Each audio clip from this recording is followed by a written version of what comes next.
PSD Naatu Sénégal.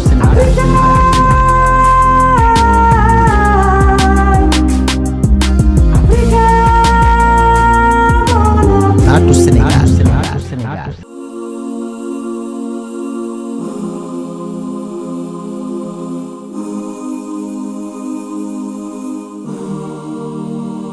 Man gëma ko woon ay fa laa ko tegoon feebar baa ci réew mi ko nan ko jàppe noonu gën a seet sell wàññi ay génn toog ci biir kër. Pour réduire le maximum de risques qu'il faut, sont obligés de porter les DPI parce que c'est eux qui nettoient les surfaces, etc.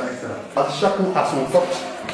Ce code-là va te permettre de pouvoir rentrer dans la plateforme et de voir. Ça a été planifié dans la plateforme. Je viens et puis je clique ici pour dire que j'ai fait telle chose. Et rapidement, nous sommes connectés, on pourra savoir. Donc c'est ça, ça nous permet de nous aussi bien de pouvoir d'avoir une surveillance.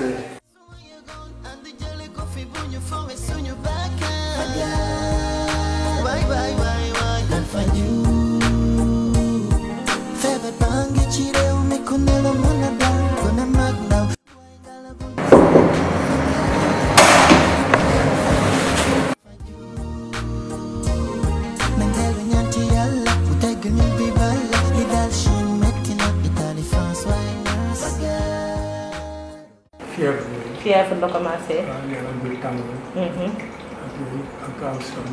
Gaaw sonn soo doxee tuuti di appaat. Mais après apparemment dafa commencé woon di fatt. Quand même c'est un peu sévère. Là on l'avait mis sous oxygène. Demoon na ba ay 10 litres par minute. Mais actuellement il est à 2 litres. En fait il était à 4. Léegi nii wàññi naa ko ba 2 litres. Pour voir et il supporte. Il a une bonne saturation. Ça montre que vraiment mi ngi tane bu baax macha allah. Day ñëw dafa doon fatt. mënu woon noyyi. Oxygène bi dafa bëri woon. Voilà parce que bi mu nekkee këram dafa doon fatt. Début bi xëy na commencé woon fatt mais comme début bi muy woon këram. Après il a eu des difficultés respiratoires. Donc di fatt mënatul noyyi. Après ils ont fait le test. Qui est revenu positif parce que avant test bi di positif mënuñu ko woon jël dans les centres. Il fallait que ñu xam ndax loolu la Covid la ou pas. Par des maux de tête. Mais je croyais que c'était mes migraines. Donc, pendant une semaine, j'avais des maux de tête. Mais le 6e jour, j'avais une toux. Le soir, rentré chez moi, c'est comme si j'étais grippée. Donc, il y avait musculaire, des courbatures, fièvre, dyspnée d'effort. Je ne pouvais plus respirer. J'étais même obligée de prendre le ventoline. Donc toute la nuit, le matin de bonne heure, j'ai appris toute la nuit, j'ai eu très mal. Donc on m'a prélevé le lendemain vers 11h. Le surlendemain, on m'a donné les résultats vers 13h pour me dire que le test est revenu positif. Le premier jour, quand on m'a amené à arriver à l'hôpital, j'étais en sanglots. Je pense même que j'avais même une tension jusqu'à 16. Tellement que j'étais dévastée je sais pas, de tourner le dos à toute ma famille, de penser, est-ce que je vais m'en sortir. J'avais atrocement mal. Surtout cette difficulté à respirer. J'ai failli passer tout simplement pour une nuit. En général, maladies infectieuses de femmes hospitalisent les cas qui sont bord de l'âge, c'est-à-dire qui sont vraiment symptomatiques, qui peuvent s'aggraver ou bien qui sont compliqués, mais qui nécessitent vraiment une oxygénothérapie avec d'autres traitements. On a du tout, il nous arrive d'avoir des cancers du cerveau associés à une Covid, maladies rénales chroniques avec Covid, là des post-op, des personnes qui ont été opérées neurochirurgie au niveau de la tête, qui viennent avec leur drain. Donc on a du tout, il y a toutes les pathologies qui sont là. Mais le plus souvent, ce qu'on a, ce sont les asthmatiques, les diabétiques qui sont déséquilibrés. Le plus souvent, ce sont ces deux-là, et les maladies rénales chroniques aussi. Ces 3 pathologies, on en a beaucoup, en plus de l'hypertension artérielle. Donc, on est obligé de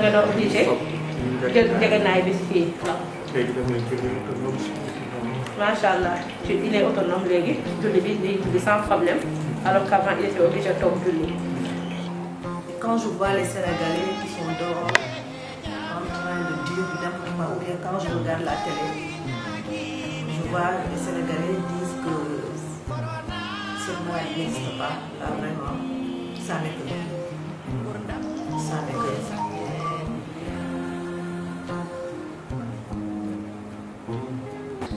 li tant que daluloo du mënoo xam métti tam man sax mun naa peut-être que am naa chance macha allah mais ay personnes âgées yi nekk fii ils souffrent.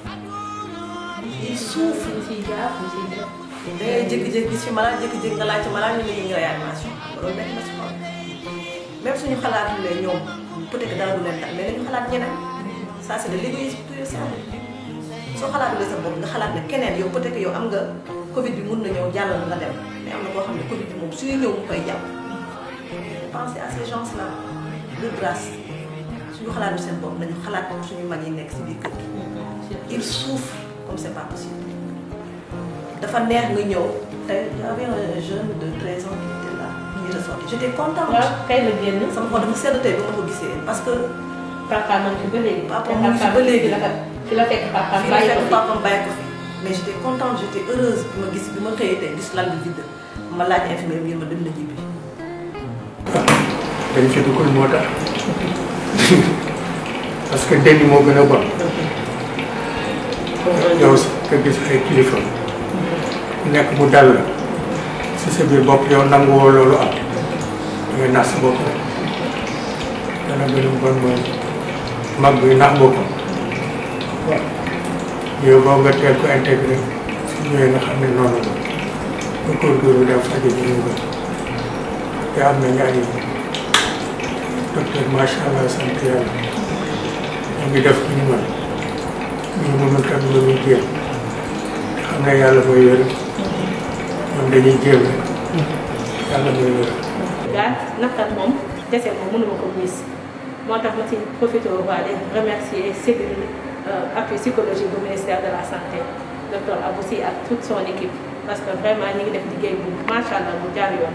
non seulement ñi ngi accompagner maladie mais ñun tamit ñu ngi accompagner te xam naa ne bu dul woon ñoom man dof naa bu yàgg parce que ba léegi may wax ak yow mënuma miis dese saa yi ma amee dese ñoom woon nañ ma dalal ma waxtaan ak man wan ma ni ma àddina nii lañ doxee donc sama problème daal man si fii bi mën naa ni yëguma coono yëguma stress sama seul problème bi ma am si Covid bi mooy les décès di wax rek ni feebar bi jeexagul de fi ñu toll nii ñoom rek ñu mën a dimbale yërëm ñu suñu yërëmee dinañu yërëm tamit ñi ñu bàyyi seen kër ndax li gën a garaaw si feebar bi mooy le fait que nit ñi gëmuñu ko parce que man damay am envie déjà des fois solal bu ma déggee nit di wax est-ce que am na damay am envie solal la nga dugg xool gis malade bi ni ñu sonnee ndax dara gënul metti nga tëdd mënoon loolu di fatt mu mel ne dañuy xëcc sa bon loolu dara gënul ko metti xamoo ndax soo ko digga dund wala dund te loolu li si ëpp ay ñi nga xamee ni la xalaatuñu woon dinañ am feebar bi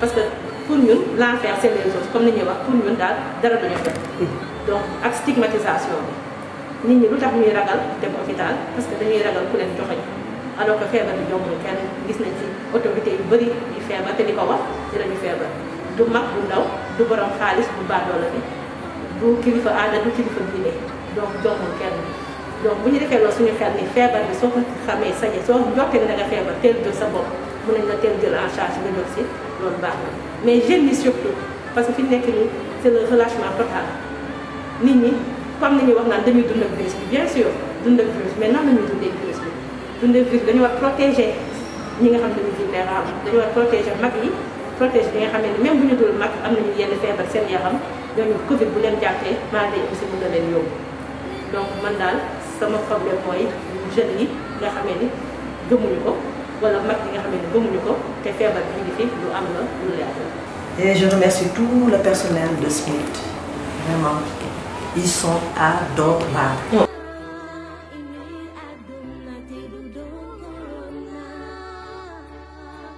Respectons les consignes. Chaque vie compte. Je reste chez moi, restez chez vous. Stop Corona. Stop Corona. Dr. Sam on the beat. BSD Ratu Senegal